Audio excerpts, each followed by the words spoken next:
Now there are a few things that comes into my head when I'm talking about the Royal Enfield Interceptor 650.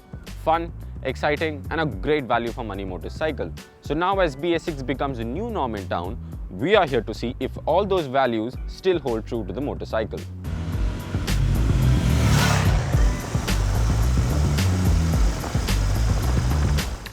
So, in its transition to BS6, the Interceptor 650 has changed very little. To name all of them, there is an LED DRL that sits along with the headlight, and that's pretty much it. In terms of visuals, the new one carries no changes, and that's not a bad thing at all. We have always loved the design since the beginning, that is proportionate and comes with a neatly built neoclassic appeal. And while looks are subjective, we really love the Baker Express color that we had. The motorcycle continues to have the same top-notch paint finish along with the quality of materials that comes with no compromises. The cycle parts including the brakes, the suspension and the tires remain the same as the BS4 version, which means you get telescopic forks at the front and dual springs at the rear, which are set on a slightly softer side. This is probably the only notable downside, as the setup in its stock form bottoms out in deep potholes. That being said, the motorcycle also had a preload adjuster at the rear that can improve things considerably. In terms of braking, there are disc brakes at the front as well as the rear, and the motorcycle comes with dual channel ABS as well.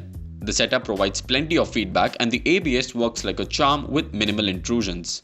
Now if you're talking about the city riding, then the aforementioned elements along with the Pirelli Phantom Sportcom tires masks its 648cc 202 kg persona, making it a hoot to ride even in heavy traffic.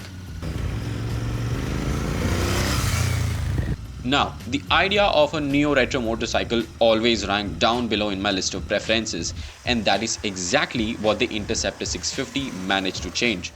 With an upright riding posture and handlebars that are pulled closer to the rider, the motorcycle can definitely woo a typical Indian buyer, even the ones who thought all things orange is the way to go. However, if we are speaking of the ergonomics, we did wish that the seat was a bit broad and the foot pegs were positioned a bit differently, as it hits the shin whenever you are backing it up. And now coming to the pièce de résistance, the engine. The 648cc engine in the Interceptor 650 now obeys to the stringent BS6 emission norms and is greener than before. In its new avatar, the old thump has been reduced and there is a prominent wheeze that one can notice. Apart from this, with peak torque coming in at as low as 3000 RPM, the motorcycle comes with fun by the bucket load. This also means that the engine is relaxed and can do 45 to 50 km per hour in 6th gear with ease. So to sum it up, it's quite easy to say that the Royal Enfield Interceptor 650 continues to be the case study for a value for money motorcycle.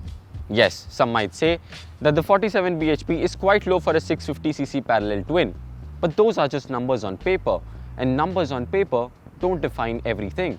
It's about how each and every element of the motorcycle comes together to make up for a fun and exciting machine. You see, the best bricks in the world don't necessarily make up for the best buildings. Every once in a while, it's good to see a motorcycle with so much character. It's good to see a motorcycle that makes you go from something that you want to something that you desire.